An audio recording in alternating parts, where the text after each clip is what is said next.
A pair of scissors snapped open in a quiet classroom. A hand grabbed a fistful of a girl's hair and yanked her head back. She didn't scream. She didn't move. 26 students sat frozen, while a grown woman dragged a blade through a child's long black hair. Strands fell to the floor one clump at a time. The girl's eyes stayed locked straight ahead. Not a single tear. Not one sound. The teacher set the scissors down and smiled. She thought she'd won. She thought this quiet girl had nobody. No voice. No power. No one coming for her. Now here's the thing. The girl's name was Etta Chan. And her father was Jackie Chan. Not the movie version. The real one. The one who does not forget. What happened in the 48 hours after that classroom went silent changed every life in that building. Stay with me. Etta Chan was 14 years old. Small for her age. Quiet in the way that made teachers forget she was in the room. She'd been enrolled at Ridgemont Academy 3 months before the scissors came out. Private school. Leafy campus. The kind of place with a Latin motto carved above the entrance and tuition that costs more than most people's rent. Her mother, Joan Lin, had enrolled her under her maiden name. The paperwork said Etta Lin. Not Etta Chan. Joan had her reasons. She didn't want her daughter walking into a new school wearing her father's fame like a target. She wanted Etta to be normal, to be treated like everyone else, to earn her place. And for a little while it worked. Etta sat in the second row, did her homework, ate lunch with a girl named Maya Santos, and kept her head down. She wasn't trying to disappear. She just wasn't trying to be seen. But there was one person at Ridgemont who noticed her right away. And not for the right reasons. Diane Hargrove had been teaching at that school for 22 years.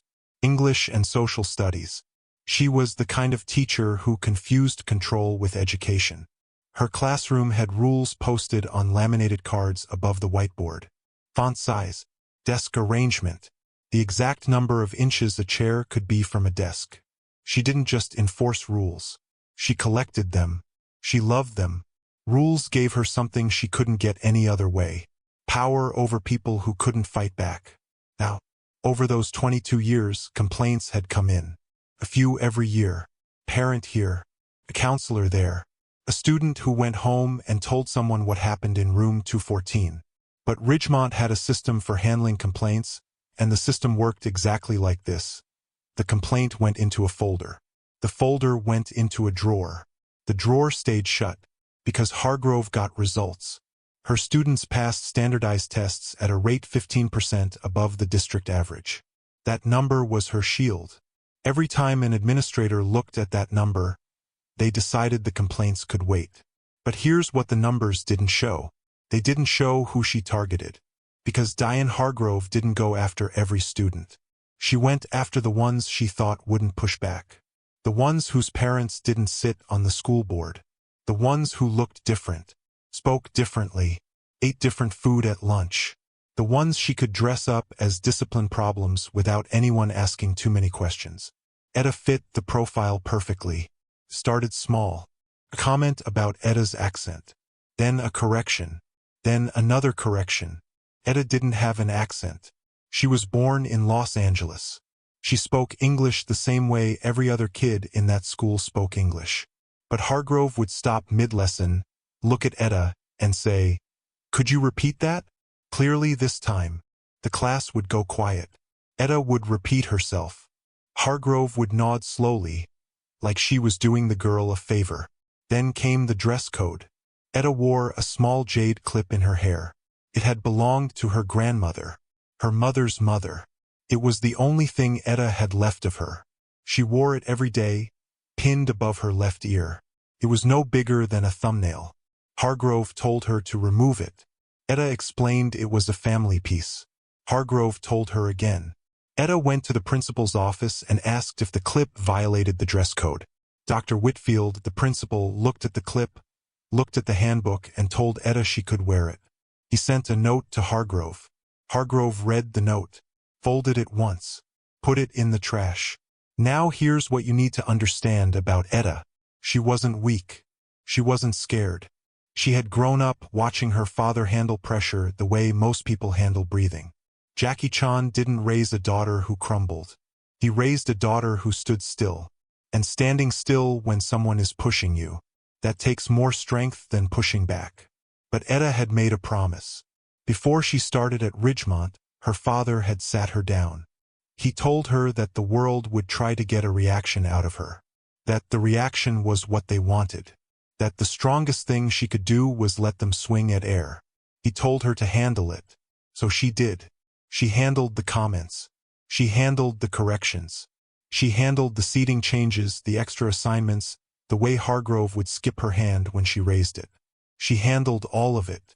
Until the day she couldn't. It was a Tuesday, 4th period. Hargrove was in the middle of a lesson on American literature when she stopped talking. Mid-sentence. She put down her book. She looked at Etta. "Stand up," she said. Etta stood. She didn't know what was coming. Nobody did. Hargrove walked to her desk and opened the top drawer. She pulled out a pair of silver scissors. Long ones. The kind you'd use on fabric, not paper. She held them at her side and walked back to where Etta was standing. She stopped about a foot away. "That thing in your hair," Hargrove said. "I told you to remove it." Etta touched the jade clip above her ear. "Dr. Whitfield said I could wear it." "Dr. Whitfield isn't in this classroom." "I am." Hargrove reached forward and pulled the clip out of Etta's hair.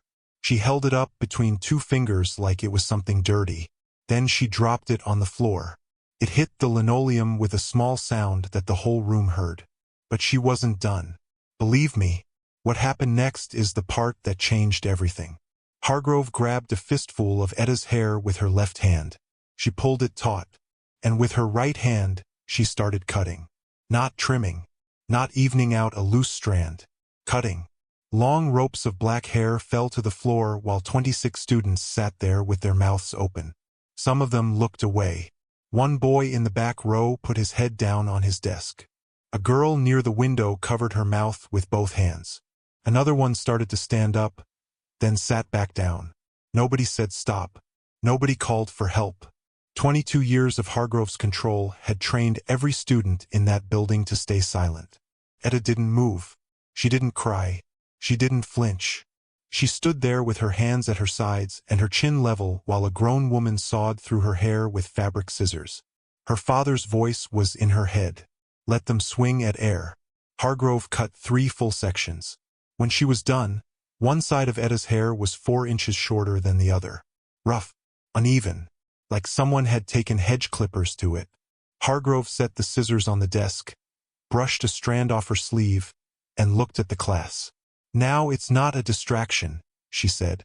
Her voice was calm, satisfied. Nobody laughed. Nobody moved. The room stayed dead silent. But one person in that room was doing something. Maya Santos, Etta's only real friend at that school. Maya had her phone under her desk, propped against her backpack. The camera had been recording since the moment Hargrove opened the drawer. 47 seconds of footage. Clear audio. Clear picture. And those 47 seconds were about to tear that school apart. Etta picked the jade clip off the floor. She put it in her pocket without looking at it. She picked up her backpack from the chair. And she walked out of the classroom without a word. Nobody stopped her. Not even Hargrove. The door clicked shut behind her. She went straight to the nurse's office. The nurse, a woman named Claire, took one look at Etta's hair and her face went white. She asked what happened. Etta told her. Every detail. No emotion. Just facts. Claire called the front office. 10 minutes later, Etta was sitting across from Dr. Whitfield in his wood-paneled office. Now, this is where it turns. This is where the system did what systems always do. Protected itself. Whitfield looked at Etta's hair. He looked at his hands. He picked up a pen and put it back down. He cleared his throat and said, "I'm going to speak with Mrs. Hargrove about this. I want you to know I take it seriously." Then he said, "In the meantime, we can move you to a different section for English. Ms. Perez teaches the same course 3rd period. You'd be comfortable there." That was it. That was his entire response. Move the victim. Keep the attacker. Protect the institution. Etta didn't argue. She nodded. She stood up and walked back to the nurse's office. Claire gave her an ice pack for the back of her neck. There were red finger marks where Hargrove had gripped her head to hold it still while she cut. Etta sat down on the cot. She opened her phone and called her mother. Joan Lynn picked up on the second ring. Etta told her what happened. She told it the same way she'd told Claire and Whitfield. Flat. Factual. No tears. She sounded like someone reading a list. Joan was quiet for a long time. When she spoke, her voice was steady but tight, like a wire pulled to its limit. She said, "Are you somewhere safe right now? I'm in the nurse's office. Stay there. Don't talk to anyone else. Don't sign anything. If they try to take a written statement, you tell them your mother said no." "Okay. I'm calling your father." Etta hung up. She put the phone on the cot next to her. She stared at the ceiling for a while. The fluorescent light had a flicker in it. A tiny pulse that most people wouldn't notice. Etta noticed it. After a few minutes, she reached into her backpack and pulled out her biology textbook. She opened it to the chapter they were covering that week. Cell division. She started reading, not because she cared about biology right then, because it was something to do with her hands and her eyes that wasn't thinking about what just happened. The rest of the school day passed the way school days do. Bells rang. Hallways filled and emptied. Lockers slammed. Buses pulled up to the curb outside and drove away one by one until the lot was almost empty. Claire came back and told Etta her mother was on her way. Etta closed the textbook and put it in her bag. She sat on the edge of the cot with her hands in her lap. The ice pack had gone warm. The jade clip was still in her pocket. Outside the window, a janitor was pushing a cart across the parking lot. The sun was going down. Felt like it was over. Like the worst part had already happened and what came next would just be paperwork and a new classroom assignment. One of those bad memories you carry around but never talk about. Felt like it was over. It was not. Etta's phone buzzed at 9:47 that night. One text from her father. 4 words. "I'm on a plane." That was the trigger. That was the moment this stopped being a story about a school and a teacher and a quiet girl who got hurt. This became something else entirely. Because Jackie Chan wasn't coming to talk. He wasn't coming to file a polite complaint. He was coming the way he came to everything that mattered. In person. Without warning. And without a plan to leave until it was finished. He landed at LAX the next morning. He'd been shooting in Hong Kong. 14-hour flight. He didn't sleep on it. Joan picked him up at the terminal. She'd already briefed him by phone the night before. She'd already sent him the video. Maya had texted it to Etta. Etta had sent it to her mother. Joan had sent it to Jackie. Believe me, when Jackie Chan watched that 47-second clip on his phone somewhere over the Pacific Ocean, something shifted in him that hadn't shifted in years. This wasn't a movie. This wasn't a stunt gone wrong or a press scandal to manage.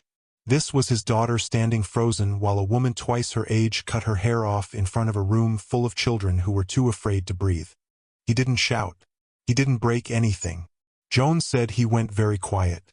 And if you know anything about Jackie Chan, the real Jackie Chan, you know that quiet is worse. He drove to Ridgemont Academy the next morning. No entourage. No publicist. No bodyguard. No cameras. Just a man in a gray jacket walking through the front doors of a school at 8:15 in the morning. The receptionist asked if he had an appointment.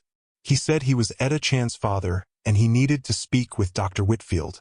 She looked at him for a long moment, the way people sometimes do when they think they recognize a face but can't place it. Then she picked up the phone. Whitfield came out of his office 2 minutes later. He shook Jackie's hand. He smiled. He had no idea who he was shaking hands with. He just saw a parent. An Asian man in a plain jacket with a calm expression and a firm grip. Nothing about this man screamed celebrity. They sat down in Whitfield's office. Door closed. Jackie asked 3 questions. First, was an incident report filed? Whitfield hesitated. The answer was no. No report had been filed. He said they were still gathering information and assessing the situation. Second, have you reviewed the video of what happened? Whitfield blinked. He said he had not seen any video. He was not aware a video existed. Third, would you like to? Jackie took out his phone. He pressed play. He held the screen so Whitfield could see it clearly. For 47 seconds, the only sound in that office was the audio from a classroom. The snip of scissors. The breathing of 26 children who were too scared to move. And at the very end, Hargrove's voice. Calm and satisfied. Now it's not a distraction. When the video ended, Whitfield leaned back in his chair. His face had changed. The color was gone. He started talking faster. He said he would launch a full investigation. He said he would place Hargrove on administrative leave immediately. He said the school took this very, very seriously. Jackie let him talk. He didn't interrupt. He let every empty promise land on the desk between them. And when Whitfield finally stopped, Jackie said one sentence. Calm. Clear. Not loud. You're going to wish you'd written that report. Then he stood up and walked out. If you're still with me, hit that subscribe button. Because what happened next is the part no one at that school saw coming. Within 48 hours, the story changed shape completely. This was no longer about a haircut. This was no longer about one teacher and one student. This was about a system. An entire institution that had looked the other way for 22 years, while one woman systematically bullied children who she believed couldn't defend themselves. Jackie's legal team arrived the following day. 2 attorneys from a civil rights and education law firm in Los Angeles. They didn't file a lawsuit. Not yet. They filed a formal complaint with the Ridgemont School Board.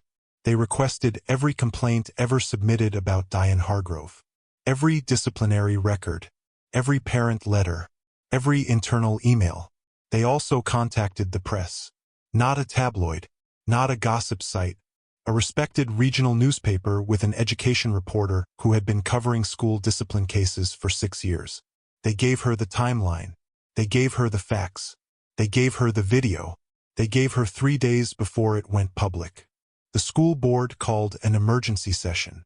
And here is where Hargrove made her biggest mistake. Bigger than the scissors. Bigger than the hair. When the board called her in for a preliminary interview, she didn't apologize. She didn't walk it back. She doubled down. She told the board that Etta had been consistently defiant, that she had repeatedly violated the dress code, that the hair ornament was a cultural accessory that created an unequal classroom environment. She actually used those words, cultural accessory, unequal environment. She told them she had exercised reasonable disciplinary judgment and she stood by her actions completely. She still didn't know who Etta's father was. She still thought she was dealing with some quiet family who would take the reassignment and go away. She had no idea what was already in motion. That same afternoon, the newspaper published the story. Online first, print the next morning. The headline didn't mention Jackie Chan. It didn't need to. It said, "Teacher forcibly cut student's hair in class. School filed no report." The video was embedded at the top of the article. It had 200,000 views by sundown. By the next morning, it had over 1 million. And that's when the other parents started calling. The first call came from a woman named Denise Carter. Her son, Marcus, was a sophomore. Black, quiet, good grades. 2 years earlier, Hargrove had made Marcus stand in front of the class and read his essay out loud, then told him it didn't sound like his own work. She made him rewrite it, in class, while everyone watched. He got a D. He'd written every word himself. The second call came from the Reyes family. Their daughter, Sophia, had been in Hargrove's class the year before. Hargrove had sent Sophia to the office 3 times in 1 month for disrupting the learning environment. Sophia's disruptions consisted of speaking Spanish to a friend during lunch break. In the hallway, outside the classroom, the third call came from Priya Mehta's mother. Priya had transferred out of Ridgemont entirely. Her family moved districts. The reason, which they'd never made public until now, was that Hargrove had told Priya in front of the class that her lunch smelled foreign and asked her to eat in the hallway. 3 families, 3 different years, 3 different students, same teacher, same pattern, same silence from the administration. When the school board convened its emergency meeting 4 days after the video went public, the room was full. Board members sat at a raised table at the front. Jackie Chan sat in the second row with Joan and Etta. He wore a dark suit. No sunglasses. No disguise. People recognized him the moment he walked in, but nobody approached him. The room was too tense for that. Hargrove sat on the opposite side with a union representative. She had a folder in front of her. She looked like a woman who still believed she was right. The board chair, a man named Gerald Sims, opened the session. He read the formal complaint. He read the findings of the preliminary investigation. He noted that no incident report had been filed by the school. He noted that Dr. Whitfield had been placed on administrative review for failure to act. Then they played the video. The room went silent. Not quiet. Silent. The kind of silence where you can hear someone swallow 3 rows back. 47 seconds. Clear picture. Clear audio. Hargrove grabbing a child's hair. The scissors opening. Hair falling. And at the end, that voice. Calm and unbothered. Now it's not a distraction. When it finished, Sims asked if any family members wished to speak. Jackie stood up. He didn't raise his voice. He didn't give a speech. He talked the way a father talks when he's tired and angry and doing everything he can to hold it together. He said, "I sent my daughter to this school because I believed she'd be safe. I didn't send her here because of who I am. I sent her here because I thought it was a good school. That's all any parent wants. A place where their child is safe." He paused. Then he said, "My daughter didn't come home and cry about the hair. She came home and told me that she'd been treated like she didn't belong. For months. And nobody did anything. Not one adult in this building stood up for her." He looked at Hargrove. Directly. She looked down at her folder. He said, "You cut my daughter's hair. But that's not why I'm here. I'm here because you've been doing this to children for 20 years and this school let you." He sat down. Joan put her hand on his arm. Etta sat next to them with her hands folded in her lap. She was looking straight ahead, the same way she'd looked in that classroom. Then something happened that nobody expected. Etta asked to speak. Sims nodded. Etta walked to the front of the room. She was small, 14 years old. Her hair was still uneven. She hadn't fixed it. She'd refused to fix it. She told her mother she wanted people to see what was done. She reached into her jacket pocket and pulled out the jade clip. She held it up so the room could see it. "This belonged to my grandmother," she said. Her voice was steady, clear. "My mother's mother. She died when I was 9. This clip is the only thing I have left of her. I wore it every day. It wasn't a distraction. It wasn't a violation. It was the only piece of her I could carry with me." She paused. She looked at Hargrove. "You pulled it out of my hair and dropped it on the floor. Then you cut my hair off because you thought no one would care. You thought I was small and quiet and alone." She put the clip back in her pocket. "I was quiet, but I was never alone." She walked back to her seat. The room stayed silent for a long time. A board member wiped her eyes. The union representative stared at the table. Sims called for a vote. The board voted unanimously. Diane Hargrove was terminated from Ridgemont Academy, effective immediately. Her teaching credentials would be referred to the state licensing board for review. The school would issue a formal apology to the Chan family and to every family affected by Hargrove's conduct. Hargrove stood up. She opened her mouth like she was going to say something. Then she closed it. Her union rep touched her arm and guided her toward the door. She left the building without a word. It was over. For real this time. Here's what happened after. The school board launched a full review of its disciplinary policies. Every complaint that had been filed against any teacher in the past 10 years was reopened and re-examined. 3 other staff members were flagged for patterns of behavior that had been ignored. 2 of them resigned before the review was complete. Whitfield was removed as principal. He wasn't fired outright. He was reassigned to a district administrative role where he'd never interact with students again. A desk. Computer. A slow fade into irrelevance. Some people thought he got off easy. Maybe he did. But his name was in the newspaper and it stayed there. Every parent in that district knew what he'd done. Or more accurately, what he hadn't done. Hargrove's teaching license was suspended pending a state review. The last anyone heard, she hadn't applied to teach again. 22 years in a classroom, and it ended with a pair of scissors and 47 seconds of video. Now, here's what Jackie Chan didn't do. And this part matters. He didn't hold a press conference. He didn't post about it on social media. He didn't do a single interview. Not one. When reporters called his publicist, the response was always the same. This is a private family matter and Mr. Chan has no comment. He could have turned it into a headline. He had every right to. A man with his platform, his following, his reach. He could have made it the biggest story in the country with one Instagram post. But he didn't, because this was never about him. It was about Etta.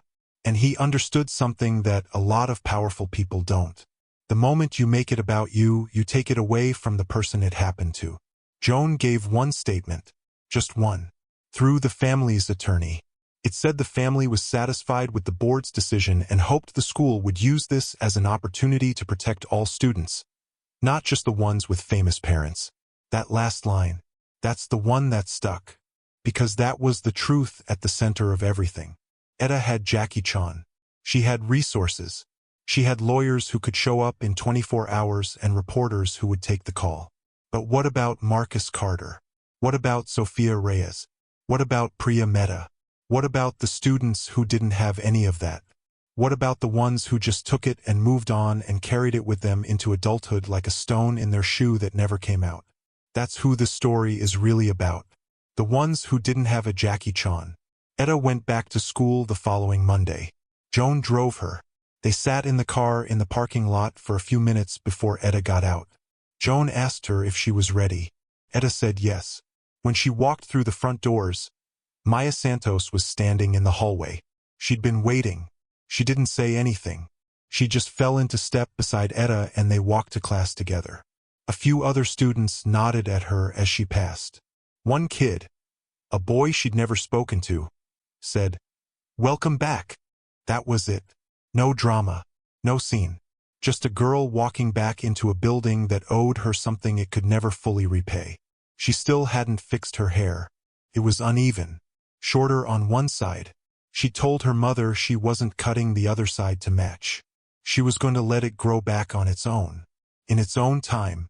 But the night before she went back to school, something happened at home that Etta would remember for the rest of her life. Jackie sat her down in the kitchen. He had a comb, a brush, and 3 hair ties he'd bought from a drugstore on the way home. He told her he was going to braid her hair. Etta looked at him. She said, "Dad, you don't know how to braid hair." He said, "I know. I'm going to try." And he did. He tried. It was bad. The first attempt fell apart before he got halfway down. The second one was lopsided. Etta watched him in the mirror and started laughing. Not a small laugh. A real one. The kind that comes up from your stomach and shakes your shoulders. Jackie laughed too. He kept going. The third try held. Barely. It was crooked and loose and it probably wouldn't survive a stiff breeze. But it held. Etta looked at it in the mirror. She touched it with one hand. She didn't fix it. She left it exactly the way her father had made it. She wore it to school the next morning. Now, I want to leave you with this, because this is what the whole story comes down to. A woman with scissors thought she could break a girl by taking something from her. And for a few hours, maybe it looked like she had. The hair on the floor. The silence in the room. A system that shrugged and looked away. But the girl didn't break. She stood still. She let them swing at air. And when the people who loved her showed up, they didn't come with fists or cameras or noise. They came with a phone call, plane ticket, a legal filing, and a clumsy braid in a kitchen at 10 o'clock at night. That's what real strength looks like. Not the kind you see in movies. The kind that shows up in a quiet room with a comb and 3 drugstore hair ties, and a father who doesn't know what he's doing but refuses to stop trying. The scissors are gone. The braid held. And Etta Chan walked back into that school with her chin up and her father's hands still in her hair.